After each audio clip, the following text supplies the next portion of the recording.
Well, after having a couple of days to overthink how I'm gonna do this video, and if the microphone could cooperate, thank you.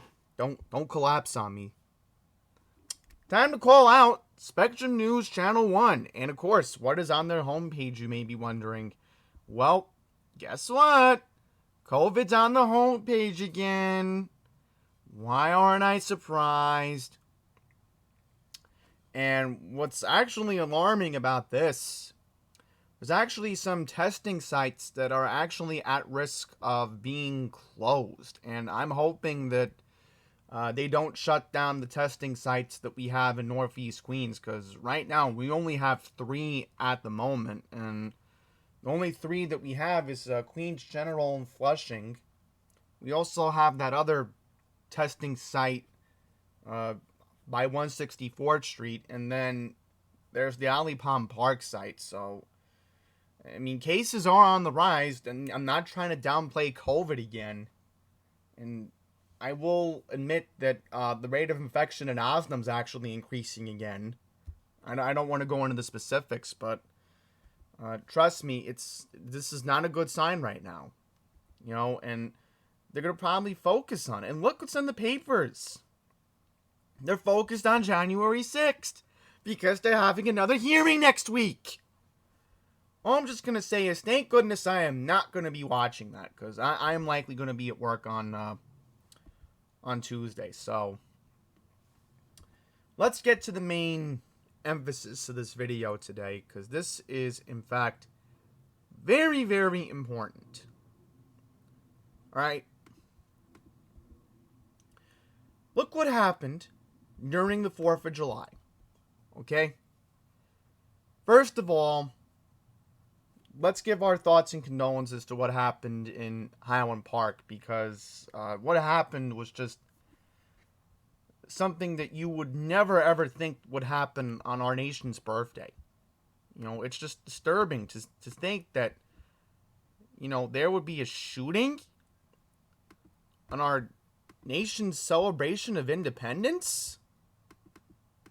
You tell me how that's acceptable. You tell me that. It's just another example of the obvious. That we do have a problem where we are just trigger happy. And if we're not trigger happy, why doesn't anybody talk about the fact that we have a knife problem in this country too? That's the problem that a lot of people don't seem to understand. And it's just to think that, again, in New York City alone, 21 people shot, 3 killed in New York City. Look what happened in Chicago besides what happened in Highland Park. And again, that guy in Highland Park needs to be in prison for the rest of his life after what he did. But Chicago overall had shootings up. Philadelphia, another example. It's mobile. It is, in fact, mobile. 2 police officers were shot while patrolling the 4th of July show. So let's strictly focus on what I'm dealing with in New York City. Let's talk about what Andy's Randomness has to deal with. Because certainly the media doesn't really seem to care on Channel 1. No. So let's get into the numbers, right? Let's go into the specifics of what this Channel 4 article was, right here. Here we go. So, the NYPD is claiming that the gun issue has improved. Shooting incidents were actually down 12% versus last year. I mean, look at this. Violence up during weekends. Here we go. Monday, July 4th, 11:30 p.m. East New York. 21, 23-year-old men dead in front of a bodega. 18-year-old critical condition at Brookdale Hospital. Thankfully, a suspect was caught. In the Bronx, 3 people shot on Prospect Avenue in Belmont. 62-year-old man is dead. 2 other men, 23, 26, taken to St. Barnabas Hospital. Look at this. From 12:01 a.m. to 11:59 p.m. on the July 4th holiday, 21 people shot. 14 separate incidents. I mean, how does Channel 1 completely put this off? Alright, they didn't even mention it on the air. They didn't mention it on Tuesday. Okay, it wasn't mentioned. Alright, you want proof that it wasn't mentioned? I'll show you how it wasn't mentioned on the website. And then we're going to get to the other stories in Queens that were not mentioned because, again, we're Queens. We're Staten Island 2.0. We don't matter to them. How do we matter to them? We're not in Manhattan. No. It just shows that, again, it just shows what's going on with the media. So what we need to do now is go to Channel 1's website. Here's the public safety part of Channel 1's website. I mean, look at this. This is such a joke. You know, you'd think that there would be nothing serious here. No. Load more. See? Nothing.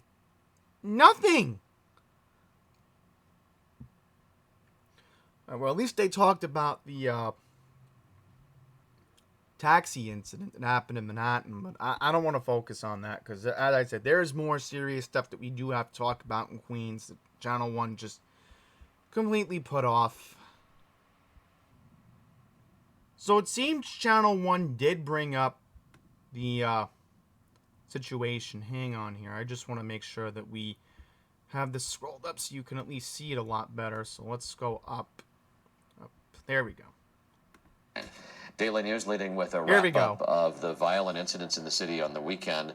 The focus here is on the shooting that killed John Edwards in the Bronx. A drive-by shooter opening fire about 10 p.m. Monday night. Edwards was not the intended target. New information about the shooting in Illinois. Police now... So there you go. I mean, they briefly brought it up.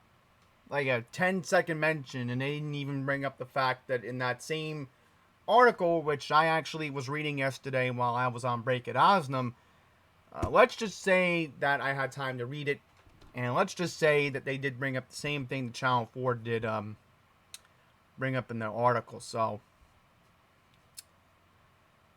I mean, look, I'm not even, well,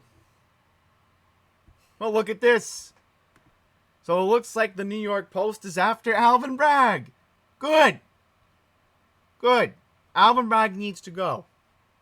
Everybody thinks Alvin Bragg needs to go. Okay. So what I want to do right now is go to what's going on in Jamaica. Because there were actually 2 notable shootings that happened in Jamaica just last night. So let's get to the first incident in Jamaica. Here we go. Search for a Queens shooting suspect who killed 1 man and injured another in an attack outside an apartment building last night. Police said the shooting happened at around 11:37 p.m. on July 6th near 121-02 Southern Boulevard in South Jamaica. Officers from the 113th Precinct responded to a 911 call about shots fired at the location, found 1 victim, a 32-year-old man, seated in the back of a parked car with gunshot wounds to his neck and chest. EMS rushed the man to NYC Health Jamaica Hospital, where he was pronounced dead.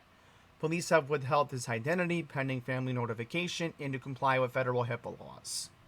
Later, police learned that the second shooting victim, a 28-year-old man, walked into Jamaica Hospital seeking treatment for multiple gunshot wounds to his body. He later told detectives from the 113 that he sustained his injuries at that same location. Police said the victim was now in stable condition at NYC Health Jamaica Hospital. So far, no arrest in the ongoing investigation. So, obviously, you'd think this would be on Channel 1's homepage, but apparently they're too busy talking about COVID. Well, it turns out Channel 4 actually did a full report on the other shooting that happened in Jamaica last night involving the woman, because Channel 7 briefly brought it up on the air, and they didn't even have a reporter. So, I don't know what's going on with Channel 7, but thank goodness Channel 4 did an excellent job last night. So we're going to watch their report right now.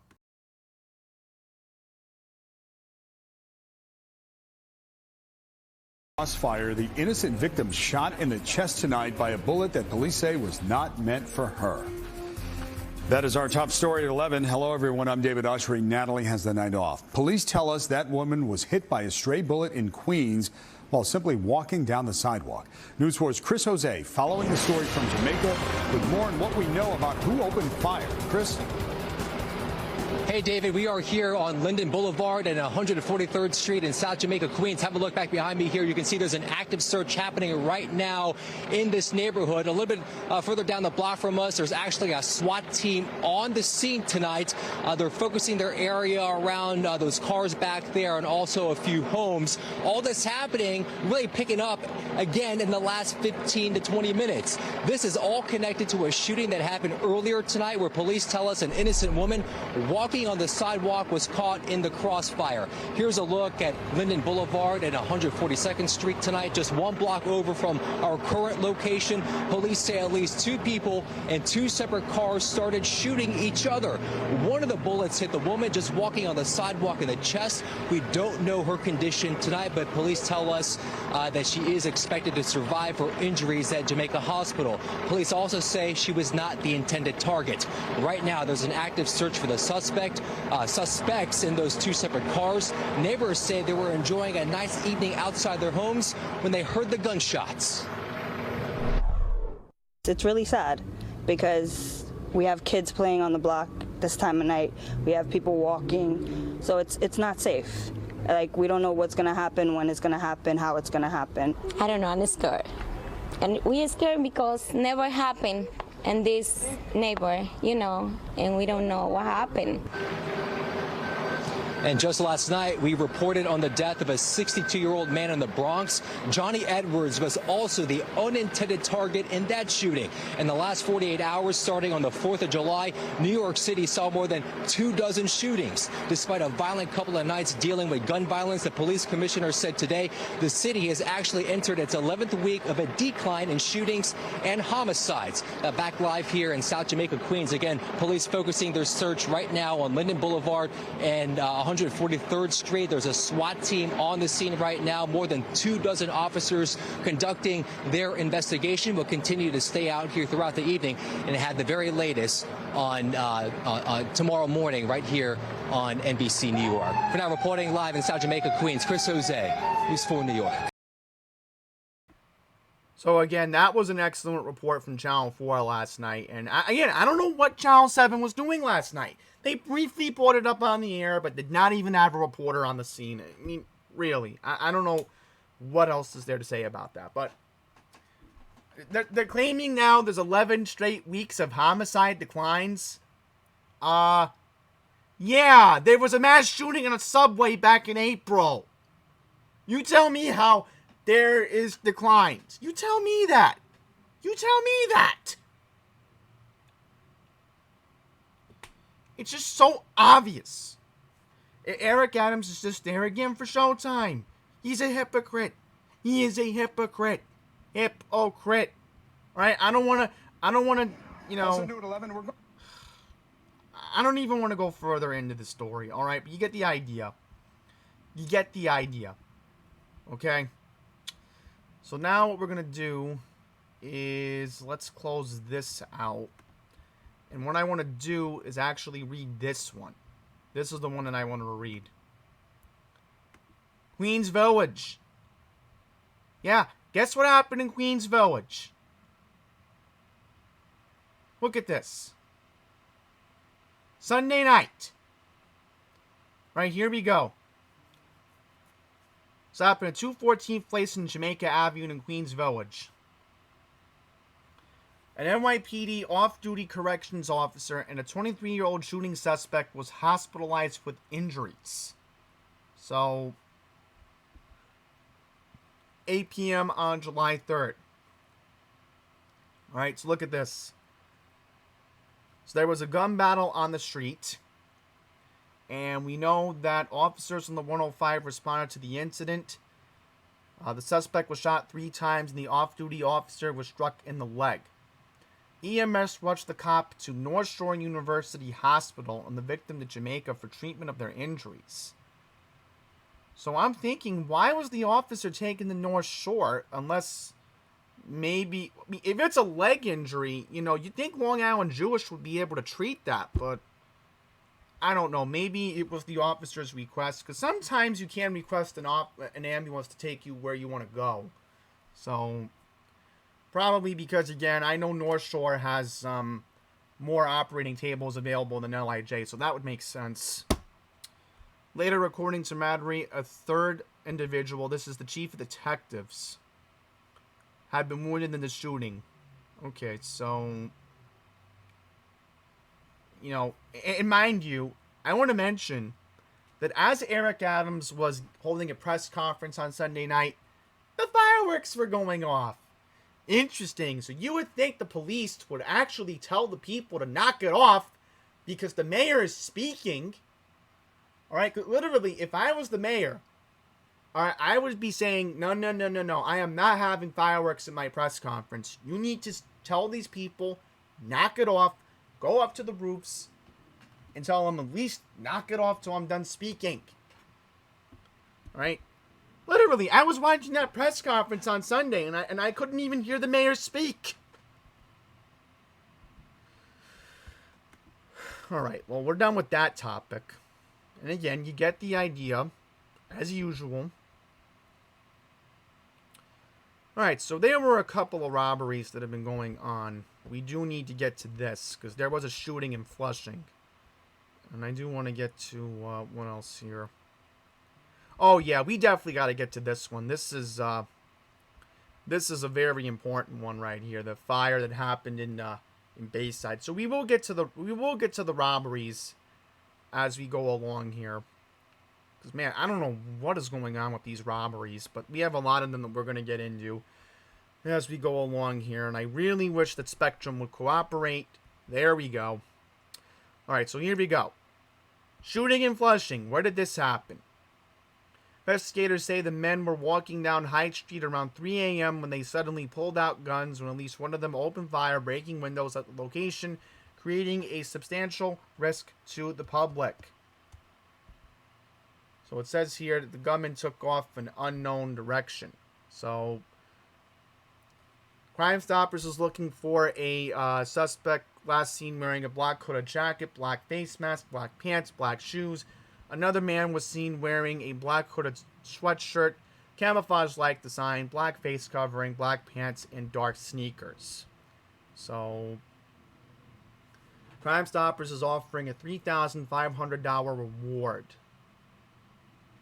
So, again, Channel 1 put this off, and Hyde Street. Where is this, you may be wondering? Oh, well, not too far from where the Shops at Skyview is. Yep, so I know exactly where where Hyde Street is. Yep. Not too far from where Queens Botanical Garden is. No surprise there. No surprise there. And again, mind you, this is all happening on the 4th of July. Now let's get to this. And I really think Channel 1 should have covered this one. Alright, I mean, there was nothing on their website about this. So there was an apartment building fire that was set on purpose in Bay Terrace. So here we go. A resident of the Bay Club in Bayside was arrested in the early morning hours of Tuesday, July 5th, after allegedly starting a fire in his apartment on the 15th floor, according to authorities. So that explains why the police couldn't get to all the firework calls on Monday night. Christopher McDonald, 39, of 2 Bay Club Drive, has been charged with reckless endangerment and harassment in connection with the incident. FDNY personnel arrived to extinguish the blaze at the 21-story building at approximately 12:23 a.m. on July 5th. The fire was put out by 1:24 in the morning, who added an FDNY spokesperson stated saying that 7 people were later transported to area hospitals for firefighters on the scene, accounting for 5 of them. Police arrested Christopher McDonald shortly after approximately 1:54 a.m. Tuesday morning. According to a police spokesperson, McDonald had been arrested in the past for inflicting damage to Bay Club buildings. And look at this. This guy was previously arrested on June 1st. He broke surveillance cameras with a sledgehammer. You know, this is what I mean. This guy should have been in prison. You really cannot make this stuff up. So,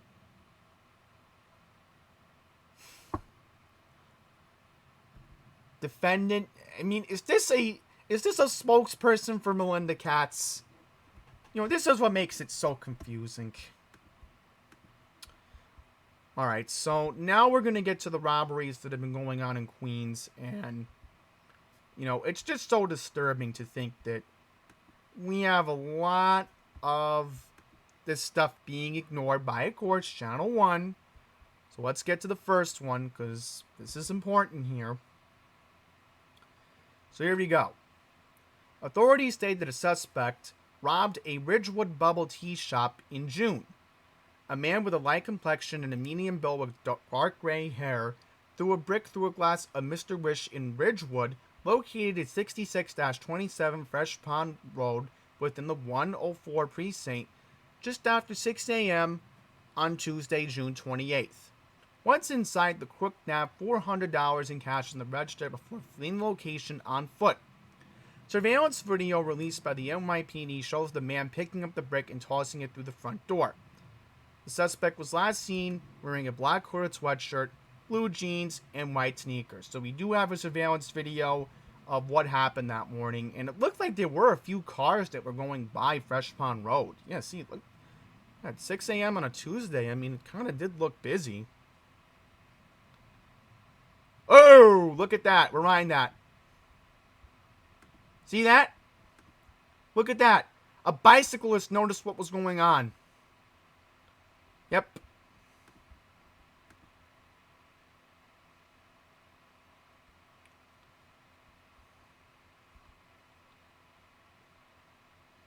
And look at that. He literally just goes in.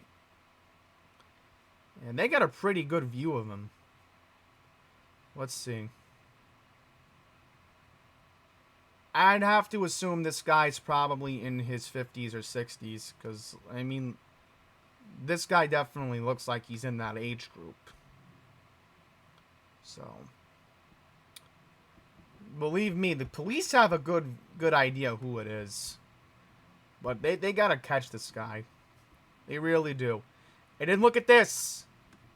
Stabbing near Cypress Hills Cemetery. So it looks like we do have to stay in Ridgewood again. So let's read this one. A man was stabbed in the neck on Myrtle Avenue near Cypress Hills Cemetery late last month, and police from the 104 precinct in Ridgewood are looking for a suspect who attacked him. I hate these ads. The assault occurred in the early morning hours of Saturday, June 25th, when the assailant began arguing with a 25-year-old victim near the FDNY's Engine 286 firehouse in front of 66-48 Myrtle Avenue at 1:15 in the morning. Investigators say a verbal dispute turned physical, and the suspect suddenly pulled out a knife and proceeded to stab the victim in the neck before fleeing eastbound on Myrtle Avenue. EMS responded to the crime scene. The victim was taken to NYC Health Elmhurst Hospital in stable condition. The NYPD released surveillance image of the suspect, who was last seen wearing a baseball cap and along a sleeve shirt, dark sweatpants, and white sneakers. A reward of $3,500 is being offered by Crime Stoppers for information that leads to the attacker's arrest. So, Look at that. I mean, he was last seen carrying a plastic bag, and this might be a coffee cup, if I'm correct.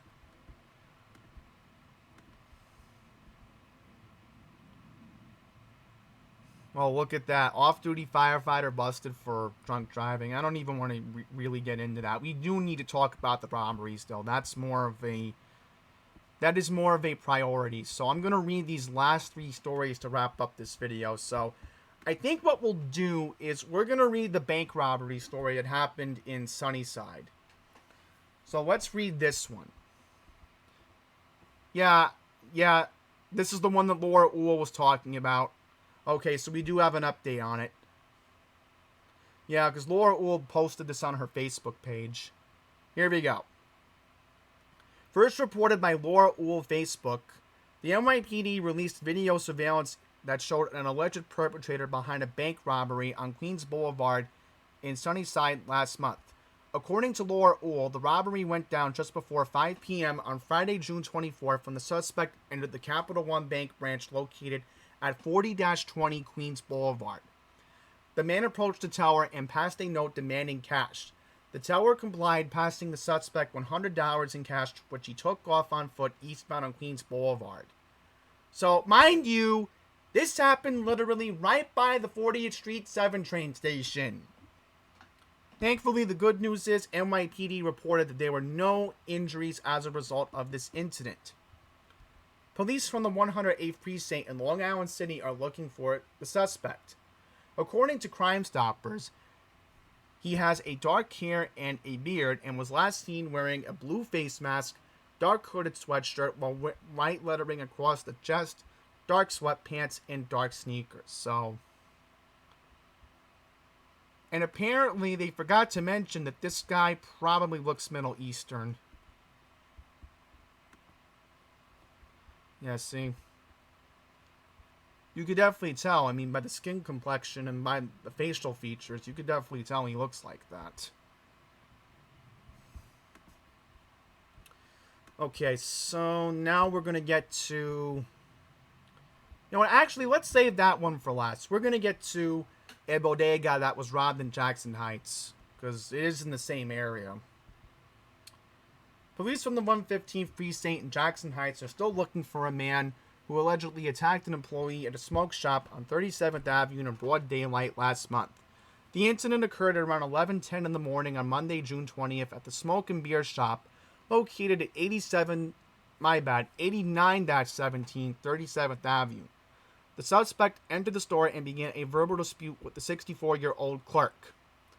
During the argument, the assailant suddenly punched the store clerk on the right side of his face, causing pain and minor bruising, police said. The suspect took off running in an unknown direction, while the store clerk refused medical attention at the scene. Crime Stoppers released video surveillance of the suspect entering the shop and described him with light skin, approximately 30 to 35 years of age, with a medium build, probably somewhere around the 5'9", 5'10", 11 height range. Medium, yeah, here we go. Medium build, black hair, and a beard. Last seen wearing a black t-shirt, black jeans, brown boots, and he wore a pair of eyeglasses.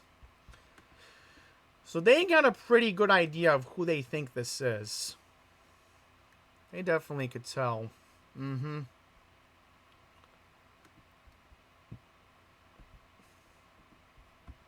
Okay, and then we're going to get to this last one, and then I want to bring up a Facebook group that I think is very crucial, that I think you do need to at least consider following. I'm not saying you have to, but at least look into it. So let's get into this last one. Armed men sought in series of robberies in Queens and Brooklyn. So keep in mind that when we talk about crime here, okay, we're talking about, you know, a situation where, and this is what I've been noticing this year, most of the robberies have been happening in Brooklyn. And most of the shootings this year have been happening in the Bronx. But in Queens, and this is what I've been noticing this year, Queens actually has the most felony assaults out of all the 5 boroughs this year. Go figure that one out. And Queens is normally a safe county. Outside of maybe Jamaica. Outside of maybe, I would say, near Bushwick. Sometimes in Ridgewood, that maybe would not surprise me in some cases, but I'm just going over the overall statistics from what I've been seeing. So here we go. Jewelry robberies. And look at this. Let's talk about what happened in Fresh Meadows. A 39-year-old man was in front of 75-76, 180th Street, back on Sunday, June 26th. This is an area a half block north of Union Turnpike. One of the men pulled out a knife and demanded the victim's belongings. They forcibly removed jewelry valued at $110,000 before jumping in the same car that was seen in Brooklyn on June 29th on 180th Street. Good news is, according to the 107 precinct, the victim was not injured. So let's talk about what happened 3 nights later in Brooklyn. Here we go. 61st precinct. A 44-year-old man was approached on Wednesday, June 29th. The suspects forcibly removed jewelry valued at approximately $11,000 before making their getaway in a black Honda Accord with a Pennsylvania license plate. So where was the third robbery? Oh, look at this. Apparently this goes back to May. Alright, so let's just read the other one in Brooklyn. 63rd precinct. 63rd precinct. This is interesting. How do I know the 63rd precinct? You may be wondering. Well, the 63rd precinct serves Mill Basin. Yep. So believe me, I know the 63rd very, very well in Brooklyn. The 3 men allegedly robbed a 57-year-old man and a 54-year-old woman in the confines of the 63rd. They robbed them at knife point, stole an iPhone 11, $11,000 worth of jewelry, and a handbag before driving off in the black Honda Accord with the Pennsylvania license plate. So, the first incident was reported back on Memorial Day, May 30th. Rego Park. Here we go.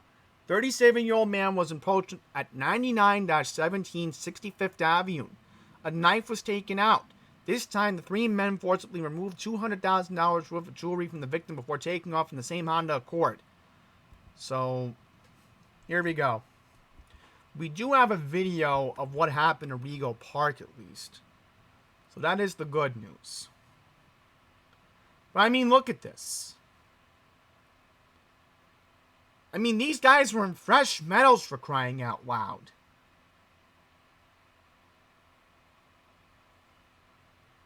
And again, mind you, this technically counts as felony assault. This does. Okay, so now I want to quickly mention this group. Created by Joy Junk, one of my viewers. I will put the link to this in the description below because I think it's very important that this has to be talked about. Because again, we have Channel 1 completely putting these stories off. So let's just quickly take a look to see what Laura Uhl is posting. Here we go.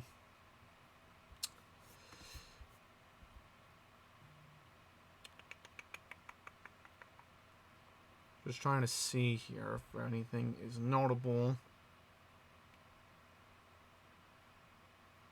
Oh, this happened. Yeah, where was Channel 1 on this? 2 Norfolk hospitals had a bomb threat called in. Police are at the LIJ hospital in New Hyde Park in Forest Hills after calls came in for a bomb threat. The Forest Hills location had police from the 112 precinct, 110 precinct, because 110 serves that area, around 102nd Street and 66th Avenue. 105th precinct had police on 76th Avenue and 270th Street. So, 5:30 p.m., police left the scene at both hospitals, but the calls were being traced. So, there you go. I mean... Oh, look at this. Richmond Hill, 121st Street and 101st Avenue. Multi-vehicle accident. I mean...